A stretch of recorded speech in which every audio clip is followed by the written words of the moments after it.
Bonjour à tous, chers lycéennes, chers lycéens. Il y a 10 ans, presque jour pour jour, j'ai été assis à votre place. À la seule différence peut-être que vous avez la chance d'être à Toulouse, que j'espère vous pourrez visiter ce week-end. Donc je voudrais commencer par vous féliciter d'être là où vous êtes, et puis aussi pour votre travail pendant l'année, et surtout pour votre initiative, pour votre envie d'entreprendre à l'origine du projet et de vouloir faire des sciences pour répondre à une question. Dans mon cas, ça a commencé avec une super binôme, Anne-Laure, et deux profs, Marie-Gilène et Simone, qui nous ont fait confiance et qui nous ont soutenus pendant toute l'aventure. Donc pour ça, je voudrais les remercier encore ici. Donc on avait testé plusieurs idées, on avait visité un labo, je me rappelle, donc beaucoup de bons souvenirs. Et puis la suite, j'espère que c'est la même pour vous, une super aventure humaine, beaucoup de plaisir à pratiquer les sciences, et puis une première conclusion. C'est que je voulais faire des sciences. Donc mon premier message pour vous, c'est ne vous arrêtez pas là, restez créatif, continuez de travailler sur vos idées, vos passions, et même si vous avez des doutes, qu'on vous dit que c'est pas possible, n'ayez pas peur, lancez-vous. Et en fait, les Olympiades, c'est un exemple qui vous montre que c'est possible, c'est que le début. Donc un conseil pour ça, c'est n'hésitez pas à aller toquer aux portes, de demander, de poser des questions.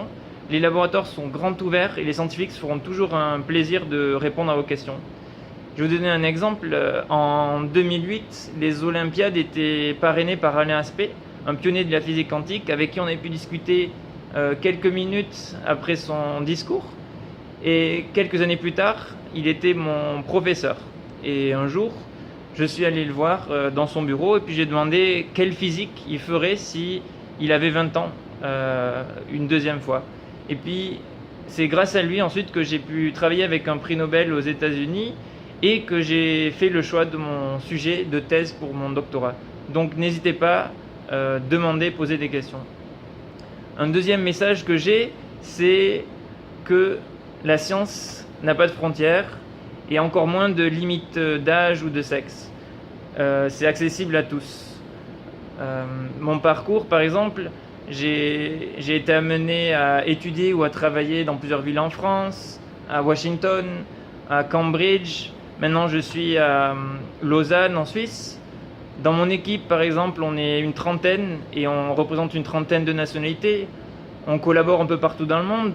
On doit présenter nos résultats, que ce soit dans un laboratoire en Californie, dans un radiotélescope en Afrique du Sud ou une usine en Inde.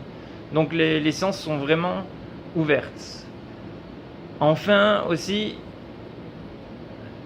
restez curieux et quoi que vous faites, dans n'importe quelle activité que vous faites, n'importe quel métier que vous choisissez, et peut-être que vous ferez l'option d'un métier passionnant en choisissant les sciences. Et d'autant plus que beaucoup des métiers de demain n'existent pas encore et beaucoup de métiers vont changer très rapidement. Alors avec la physique, vous allez apprendre à vous adapter, à résoudre des problèmes complexes, à trouver des solutions. Et ça, en fait, c'est d'autant plus important dans le monde actuel.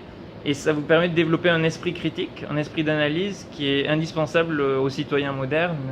Donc aujourd'hui plus que jamais, le monde a besoin de jeunes scientifiques pour résoudre des problèmes sociétaux dans un monde où les technologies jouent un rôle prépondérant. Et puis avec la physique aussi, ça ne s'arrête jamais. Il y a toujours de nouvelles questions, de nouveaux problèmes à résoudre et de nouveaux challenges. Dans mon cas, aujourd'hui, je concrétise mon rêve en créant une entreprise technologique pour développer de nouveaux capteurs et des blocs pour les réseaux et les ordinateurs quantiques de demain. Donc ça, c'est mes challenges. Et ma question pour vous, c'est quel challenge allez-vous choisir? Ce sera peut-être de construire les villes du futur, sur Terre ou sous les océans ou sur Mars ou ailleurs, de fabriquer les énergies du futur, de développer l'industrie du futur, la médecine de demain, parce que vraiment la recherche et l'innovation sont au cœur du progrès. Donc je voudrais terminer par vous féliciter encore une fois, remercier tous ceux qui vous ont soutenu, et puis n'oubliez pas que le futur est entre vos mains.